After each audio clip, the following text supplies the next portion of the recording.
Long before crowns or kingdoms, there was a boy named Cyrus, living among the quiet mountains of Media. He was not born in a palace, but beneath the wide open sky, among shepherds, herds, and the endless winds of the Persian highlands. The air was cold and clear. The earth was dry and firm beneath his feet.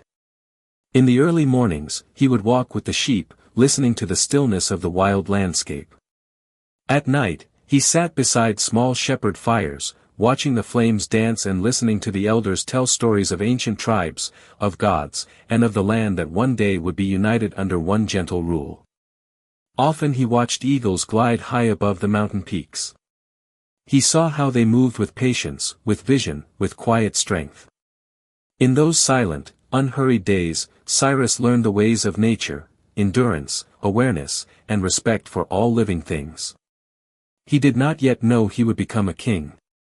He only knew the peace of the mountains, the warmth of the fire, and the quiet call of destiny in the wind. When Cyrus entered Babylon, he did not come as a destroyer. He came as a unifier. The city was one of the greatest in the ancient world, with its towering walls, beautiful temples, and the famous hanging gardens, where water flowed gently between terraces of greenery, filling the air with peace and freshness.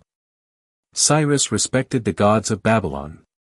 He respected the people, their customs, and their traditions.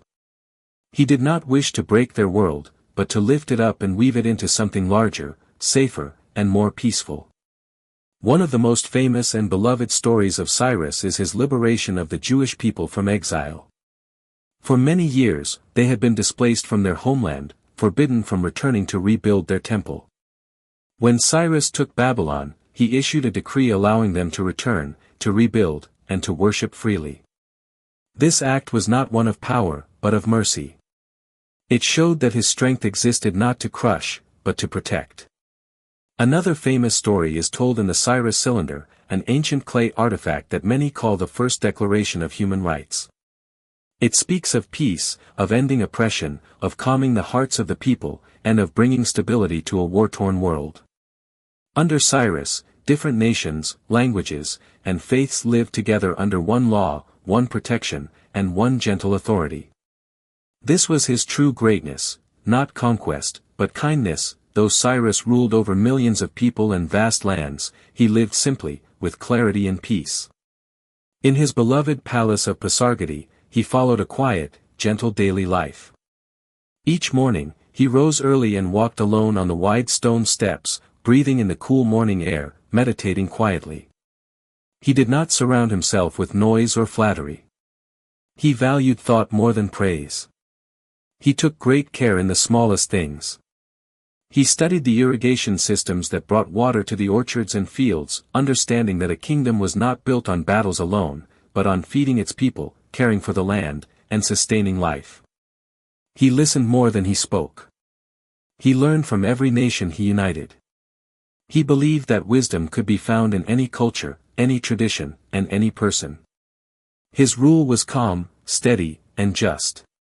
There were no unnecessary conflicts, no cruel ambitions, no restless hunger for more. He had reached the height of power, yet remained humble, grounded, and at peace. In the end, all earthly things returned to silence. Cyrus the Great passed away gently, leaving behind a civilization built on justice, unity, and mercy.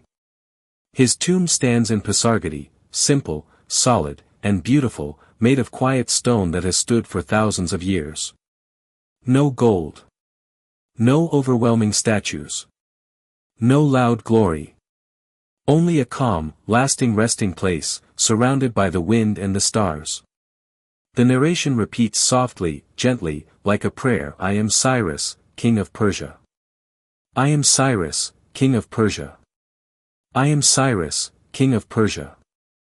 The voice grows softer, lighter, and fades slowly. The words dissolve into the wind moves across the ancient stones, the sky turns dark, the stars shine peacefully. All is still, all is calm, all is at rest.